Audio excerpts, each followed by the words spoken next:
So similar to the previous video, where it was the Bleachers Report list that was the top 99 defenders, and that one had a lot of people bent out of shape. I'm doing the shooters list as well. So yeah, that's pretty much it. I can't pretend to be surprised about a lot of these because I tried to do it yesterday and I ran out of space for when I was recording. So I do know all of them all the way up until 50, which is about half the list. The other half will be very surprising though in this stats. Number 99, we got Desmond Bain. Let's talk about the methodology of how they accomplish this. One, they're using threes made per game. They're using 3-point percentage. They're using field goal percentage. They're trying to define certain errors. You'll see very quickly which errors are there.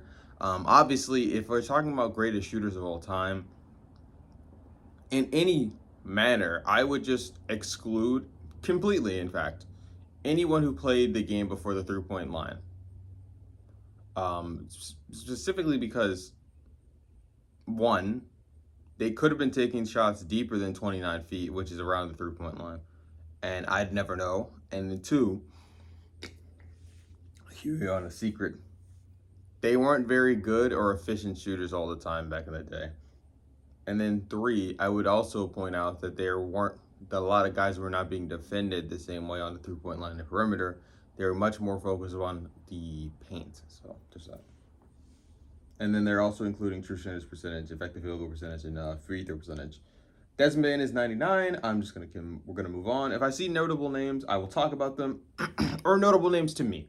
If I see a name that I'm just completely unfamiliar with, we're not gonna talk about them. I'm gonna name drop them. We're gonna move on. Terry Porter is above him. I'm not gonna lie, the methodology is already falling apart for me. Because Desmond Bain, despite the fact that his field goal percentage is not the greatest in today's era, is a pretty good shooter. So Desmond played in the 3-point revolution era, and Terry is playing on the early 3-point era. Again, the early 3-point era is primarily, it looks like, going to be in the 80s. The 80s and 90s. Obviously, 3-point line comes into existence around 80 something. Crazy that always didn't exist. Austin Reeves is here. I don't really want to get into their numbers because I did a lot of that yesterday, and the video was a lot longer too. And I did a lot of that for the defenders list as well. It was also a very long list. Deadlift Shrimp. Chauncey Billups. I thought that one was very interesting for a multitude of reasons. I don't remember Chauncey being as much of a shooter. Yes, Chauncey did shoot, but he was not making nearly as many, and his volume of threes is not a lot, which is why I think players that take a higher volume of threes today would just be better shooters overall, i.e. Tyler Hero's up here. They also are not taking into account if you've ever won a 3-point contest before. Donna Barros, Pierce, Manu Ginobili. Manu was another one that I thought was kind of strange. Manu's field goal percentage is also not that big. I do not think that, and despite the fact that he played all the way up until 2018, I would not consider that most of Manu's career is in the 3-point revolution. I think that's just frankly really dumb. Also, where you start the 3-point revolution is going to be very confusing as well to me. I would start the 3-point revolution personally because I do want to put this out. I think small ball starts the 3-point revolution, but it does not pick up steam nearly as much until Steph Curry and the Warriors really show you how it's done. Now, does that mean people were not shooting threes before them? No, but it's similar to American history. The revolution does not start in 1776. It has to start before then. Because you don't just all of a sudden lead up to and come out of nowhere and decide, yeah, we're just gonna fight for independence. We're gonna not be a part of the Union anymore. We're not gonna be a part of the British Crown. We don't want to do this anymore. There are factors that lead you to do that. Sorry to throw in America as the option because obviously I've seen how they've turned out since then. Very independence based. Jamal Crawford being this high was also just baffling. I do not. First of all, if you just look at Jamal's numbers, nothing would indicate to you a volume 3-point shooter or a good 3-point shooter, to be quite honest. No offense to Jamal Crawford whatsoever. I think Jamal Crawford is one of the best ball handlers. He's not a very effective scorer for that reason, though. And this nigga played through. This nigga's name is Bill Sharman. He played before the 3-point line. He is not a better shooter than Austin Reeves. He's not a better shooter than Tyler Hero. He's not a better shooter than Chauncey Billups. I don't know why he's this high. He should be. If any guy is playing in the pre-3-point era, again, they should be left off the list. Especially if they're not one of the people I don't know, even like a 2K player, like a deep enough 2K player, but not a real basketball fan would know. I think that's pronounced Dan Maherly. Not sure though. 3-point shooter. Another one. Zach LaVine. Zach LaVine was very interesting to me because Zach obviously takes a lot of threes and makes more threes. This is more consistent. Again, I would think that if we're talking about shooters, and Zach also takes good mid-range shots. His true shooting percentage is right around 60%. I'm not gonna lie, to be a decent shooter at this point in time, and we're also living in the best era of shootings ever. Well, okay, maybe don't clip that part out of context. We're living in the best era of basketball shooters. So there's that. World be free. He's on the list. Zach. The thing for Zach, in my opinion, though, right, and why you would have him this high, though, Zach is a very competent 3-point shooter, but he's also a mid-range shooter, which makes Joe Ingles being above him kind of questionable. Joe makes less threes than him. He's also not a high volume player. That's another thing that I don't understand about this list. A lot of these shooters are not going to be high volume shooters too, so. And also, the volume is going to look similar to a graph that goes up exponentially. There's going to be a peak to it because there's only so many shots you can shoot realistically in a basketball game.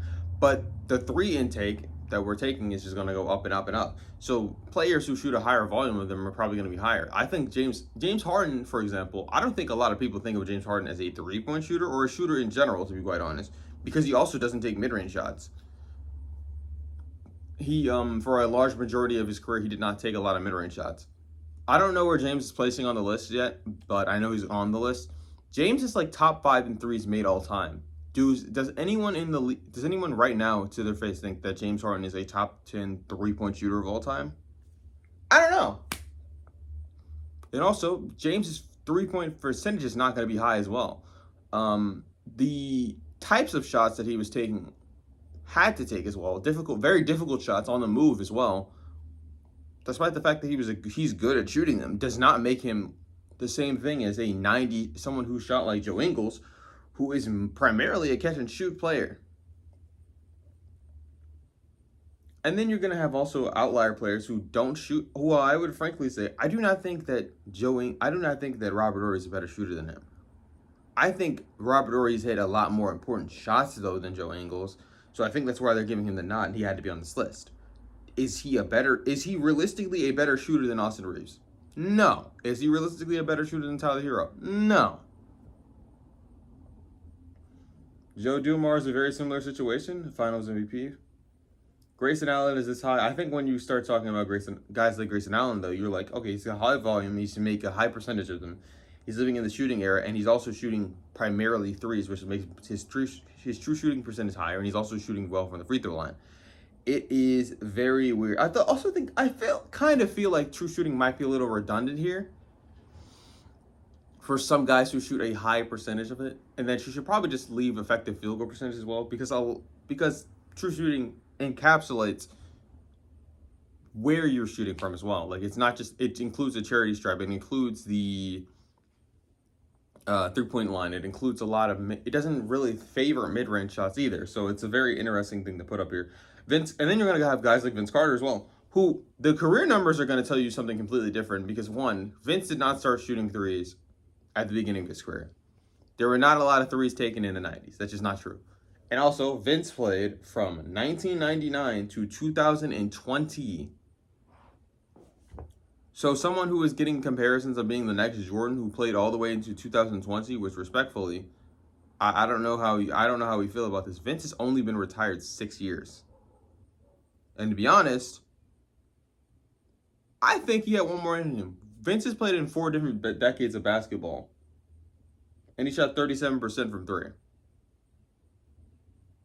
That's amazing. I think there's going to be a lot of guys whose numbers and careers are probably going to be weighed down by playing for so long. Vince Carter probably could have been higher. Chuck Person, he played in the 99 finals. So, yeah, there's that. That's why I'm going to be talking about that. Hubert Davis, moving on. Wally Person. Lauri Markkanen. Okay, Lauri Markkanen is a very interesting one, so I want to talk about that right now. Lauri's probably the best 7-foot shooter, with the sole exception of another player who's going to be on this list. I think Kevin Love. I do not think Kevin Love should be above him because I know Kevin Love is going to feature above him. Not only because I've read this list before, but also just like when I saw Lauri on the list, I was like, oh yeah, Kevin Love.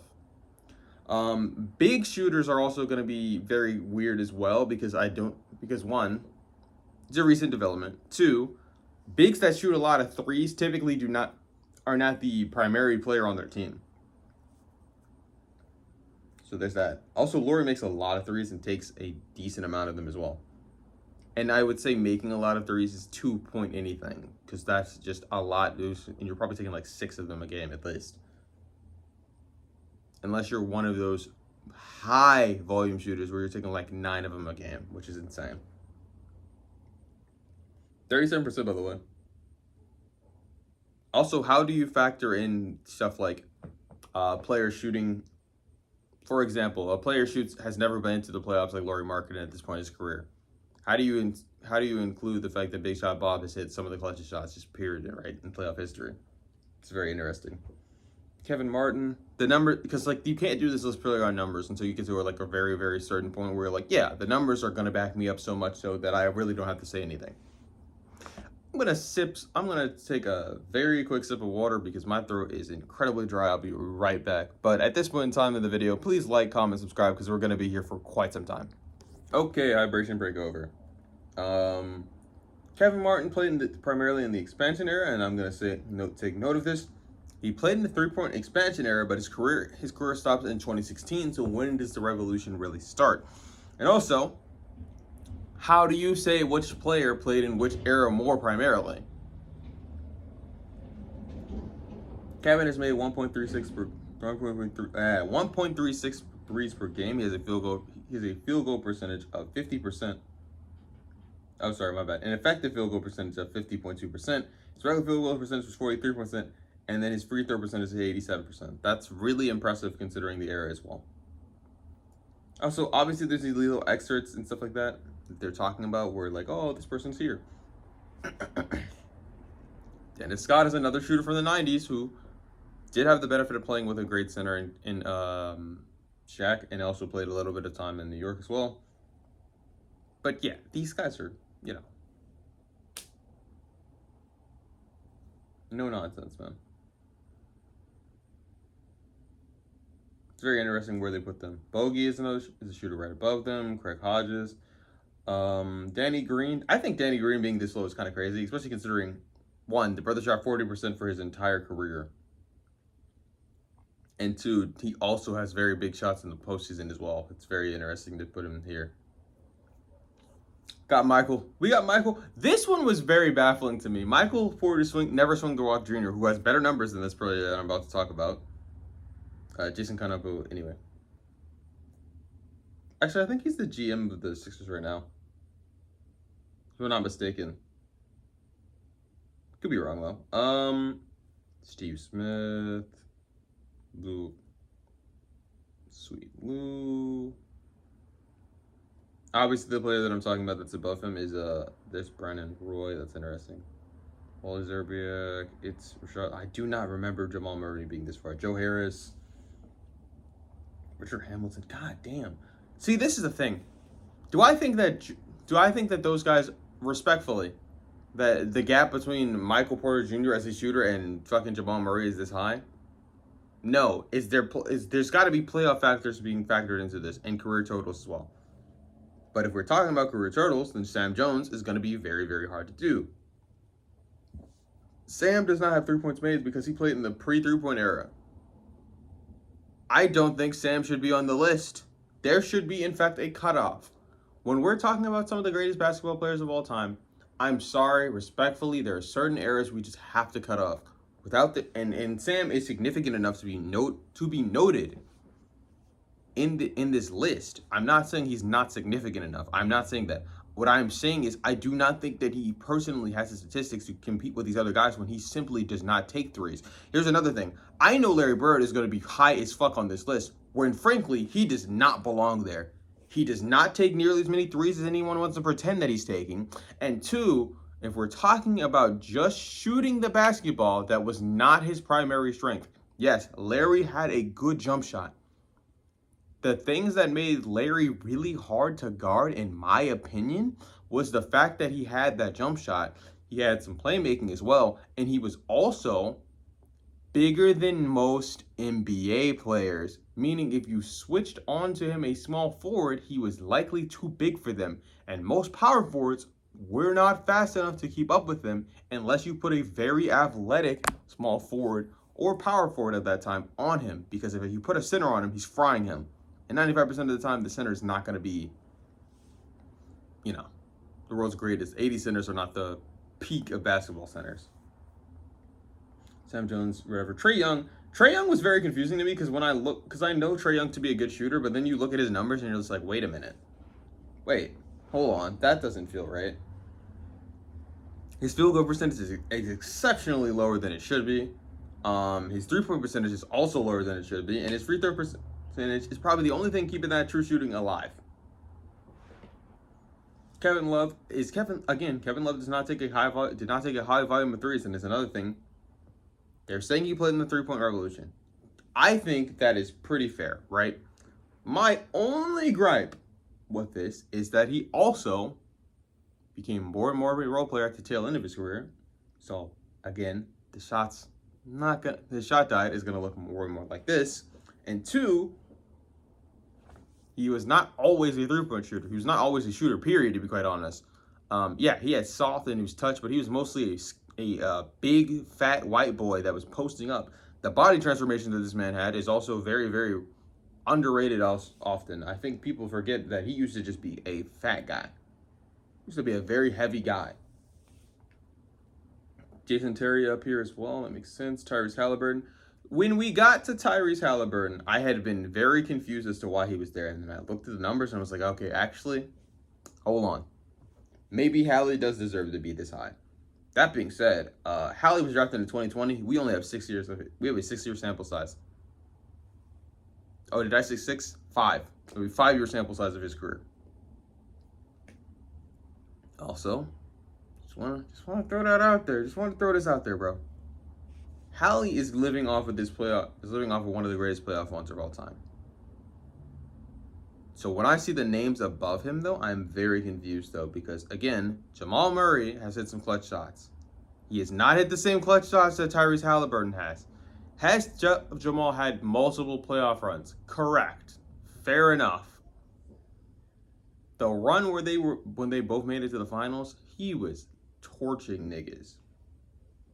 That being said, if we're strictly talking about the numbers that I'm being presented with, plus the fact that Jamal shoots more than Tyrese Halliburton, it becomes very hard to rationalize this. I'm not going to lie. Halliburton makes more threes per game than him. And again, I know it's because Jamal Murray was drafted earlier into the 3-point revolution. It's something he had to develop into. But also, he started his career right in 2016. I know people are going to probably say this, though. If you came into the league at 2016, it doesn't really count because your game was probably modeled off of their guys who played in the early 2000s. Regardless, I think Halliburton should be above Jamal Murray, and I don't think Jamal Murray should be that far above, what's the name? Luke Kennard, though. If we're just talking about purely shooting the basketball, then yes. Okay, cool. I do not think Devin Booker should be above either of the guys that I listed. I know Devin Booker has put up 70 before. Cool. Very cool. Very great. If Devin Booker is going to be this high on this list, Donovan Mitchell has to be above him. And respectfully, is Donovan that much better of a shooter than these two? I don't know about that. Also, this is a lot more to do with probably his mid-range shooting than it does everything else. Tatum was this high on the list. Again, a very confusing one, especially considering I've seen his three-point percentage just completely fall off the cliff in certain playoff runs. So I'm going to be a very specific one where they won a title, actually. It's something. Also, this also doesn't account for the type of shots that they're getting. Like, I don't know if you should have a catch and shoot guy above a guy who's taking their shots off the dribble, to be quite honest. How do you factor in the fact that Jason Tatum likes to take that bullshit ass sidestep shot? Like, I don't know. Because if you're just doing the numbers, that doesn't give you context, and if you're just using the context, that doesn't give you any statistical facts to back them up. Dual Alvarez for Hoof. Paul Pierce, very sim. I remember initially looking at Paul Pierce and just thinking to myself, he has a very, very similar like 3-point like everything to Tatum, and that if Paul Pierce played in today's era, he'd probably play similar to Tatum. Dell Curry, obviously the father of Steph Curry. Tim Legger, another guy who's retired, and they're putting up there. This one was so confusing to me. I didn't make it to this yet.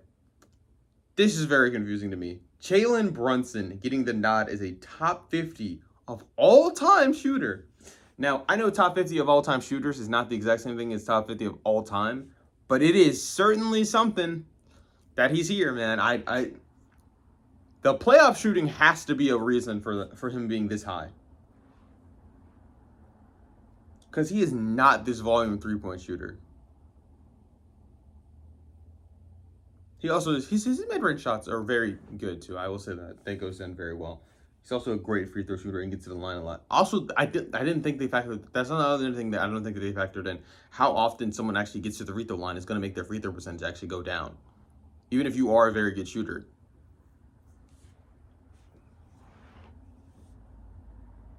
Hershey Hawkins, that makes sense. Respectable. Okay, I'm gonna actually start talking about their numbers. Field goal percentage is not that impressive. 39.4 from three is very interesting. He played in the early three-point era. He was making 1.2 threes. This is, again, the early one is probably going to be mostly in the 90s and 80s, which is very impressive to me in my opinion. 58.5% true shooting is actually great. CJ McCollum. Okay, he eventually developed into a shooter of threes, but again, he's probably a mid-range shooter that also has a three. So that's interesting. I do think that's something. Doesn't have really the moments to back it up though. Mitch Richmond, that makes sense.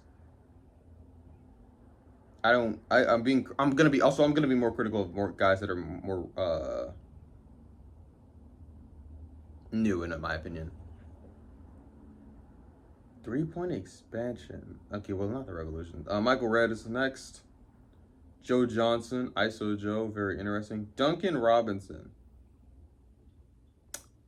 Duncan Robinson has the playoff moments. I will give him that.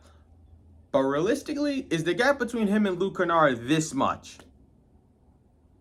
Like, did Duncan make the league Duncan made the league purely because of his shooting, too, by the way. I just want to point that out. But, like, is the gap between him and the shooters below him that much?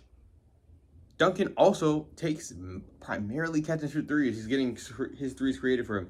Donovan Mitchell is here. Don takes a lot of threes, and he also hits him at 36%. So I will say this. 36% is good. Not great, but because of the volume of threes he's making, they're probably putting him up there. And also, he does take a lot of mid-range shots. I do not think his true shooting percentage is that good, though, to be honest, at 57%. I did think he was going to be over Devin Booker, though, because of, well, he's obviously got to be there at that point. Brent Berry, that makes sense. Buddy Hield. Okay, all right. Now we're getting into names where I'm just like, yeah, that just tracks. I'll say that. We're starting to get into names. Mike Miller, cool. Yep, that makes sense. Chris Middleton. Again, it's the numbers and the playoff moments for him because despite the fact that he makes less threes than Donovan Mitchell, he's also a second option. LeBron James. I gotta hear the fucking argument for this. Remember how I was talking about how this guy has played in...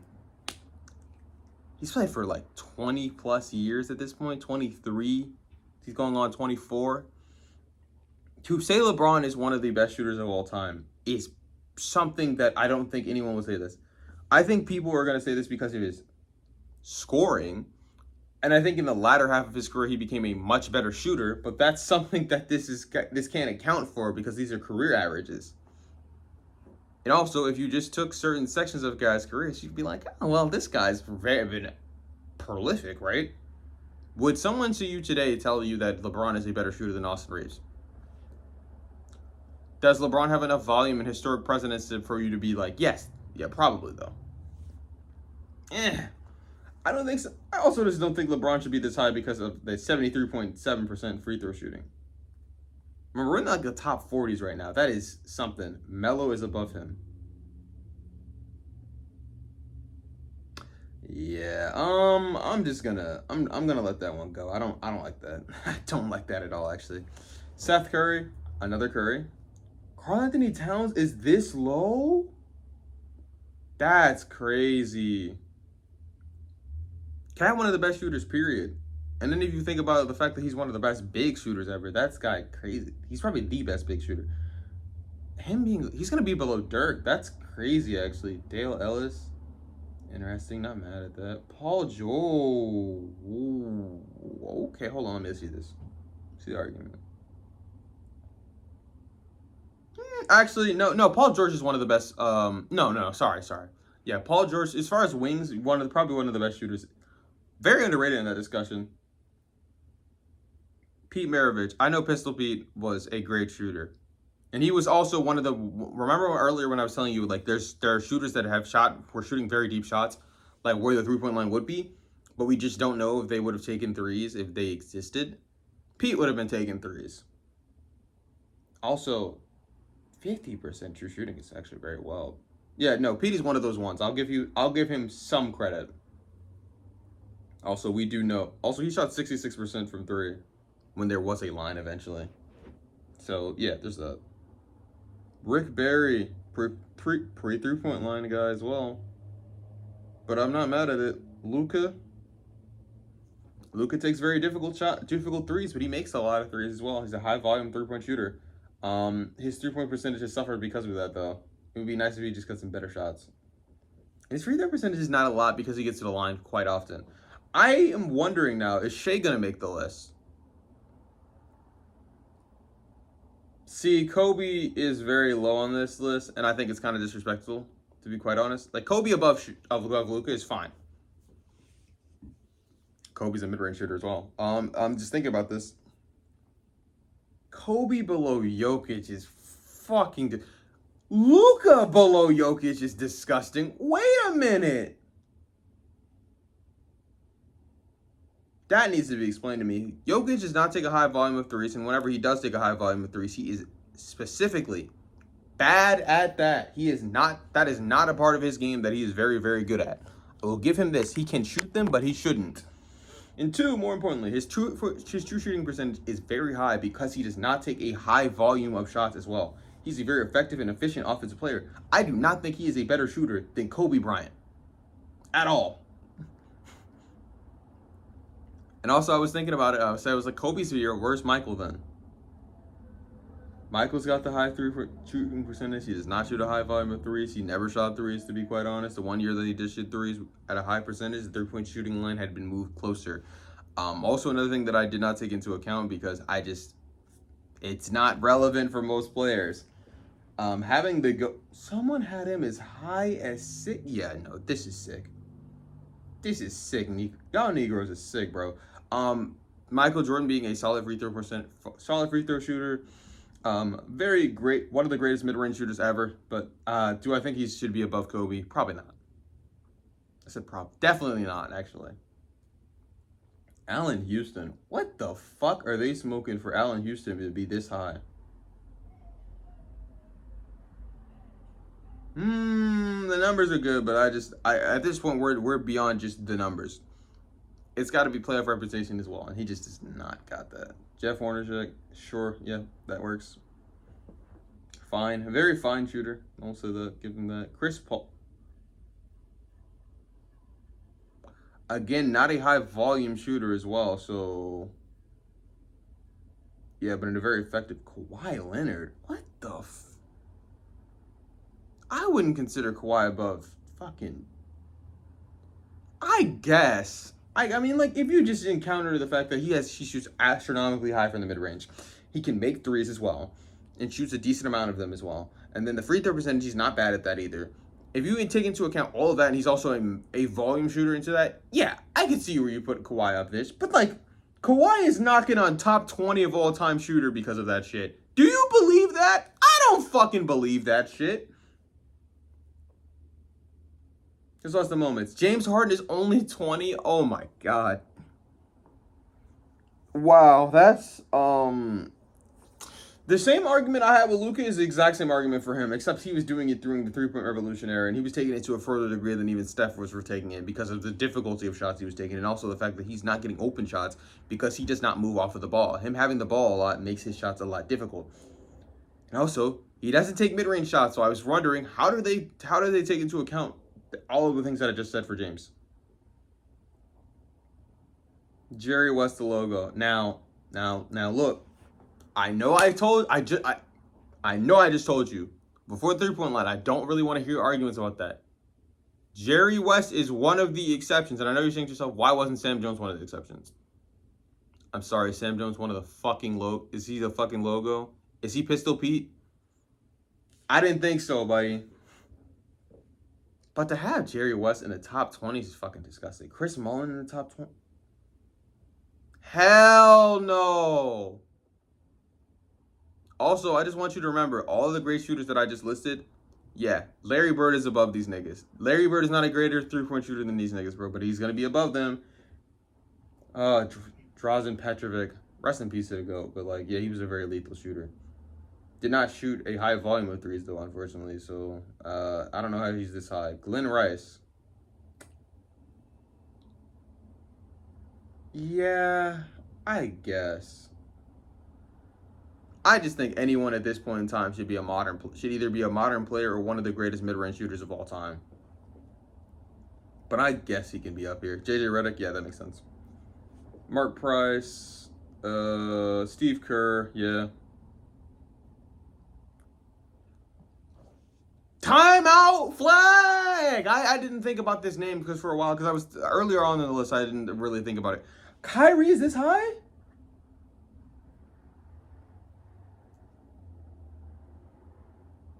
$50, $40, $90. Kyrie is a good three-point shooter. Don't get it twisted. Kyrie is a great free throw shooter. Don't get it twisted.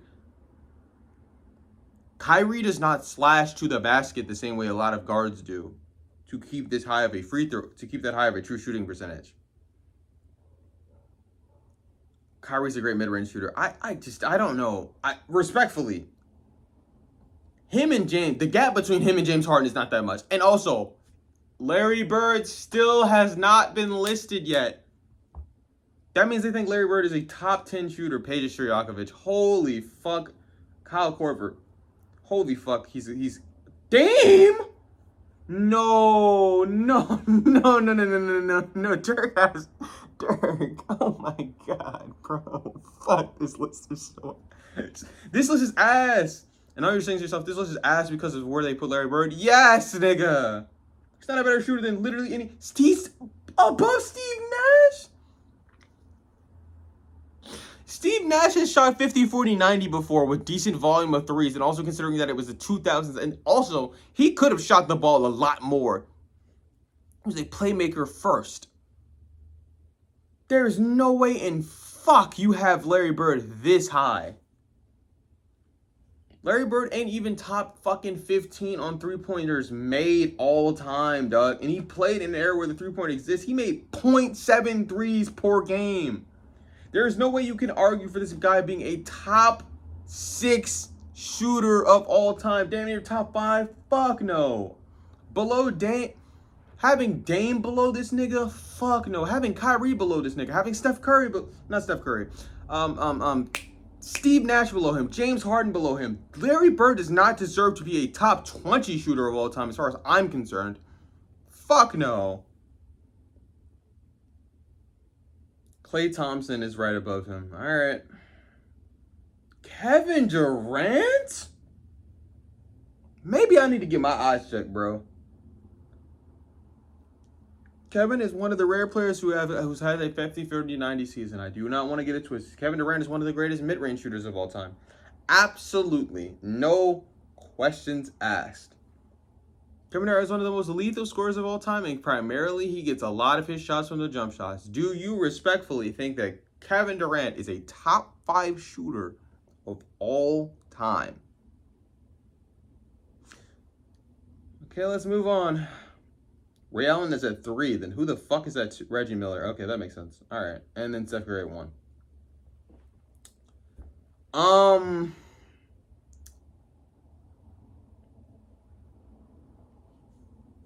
Again, when we have these discussions about shooters, and when we're talking about them, we're taking into account their errors and all that shit, and we're doing this. KD played in a different era where they would shoot the ball more. Do I think KD... And also another thing. KD over Klay is fucking wild. I just don't believe that. Yes, Klay is getting a lot of his shots set up for him. That's because Klay is not a better creator than what's his name? He's not a greater shot creator.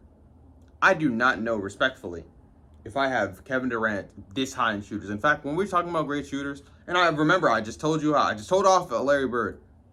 I do not know if we're talking about Kevin Durant as a shooter, dog. I don't. Unless a shooting encompasses playoff, unless the thing's right here at this point.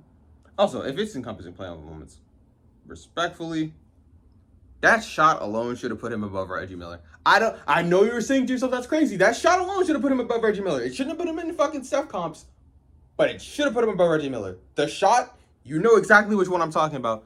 No, not Kyrie Irving shot. The shot tips out to Allen, his three-pointer.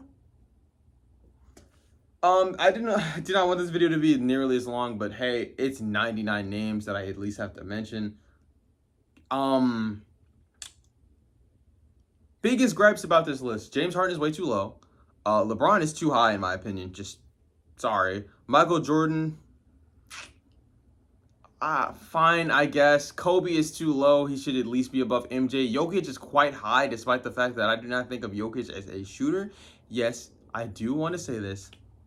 Jokic does not dunk the ball. So, yes, all of his shots are shots that are not dunks or something like that. They're primarily jump shots, and even the hooks and stuff like that are jump shots. Post as well. I do not think Jokic should be that high. I don't.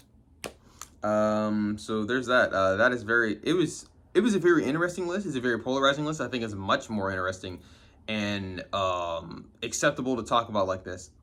Another list where LeBron rated fairly high, but this one I think is different from the defender list because more recently and in more important eras for LeBron to shoot. And by the way, LeBron has shot 40% before, so this is different.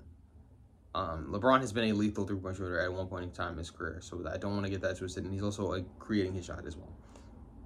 But yeah, it is interesting. This is a very interesting list. There's a lot of shooters on this list that you normally don't think about because they're not three-point shooters.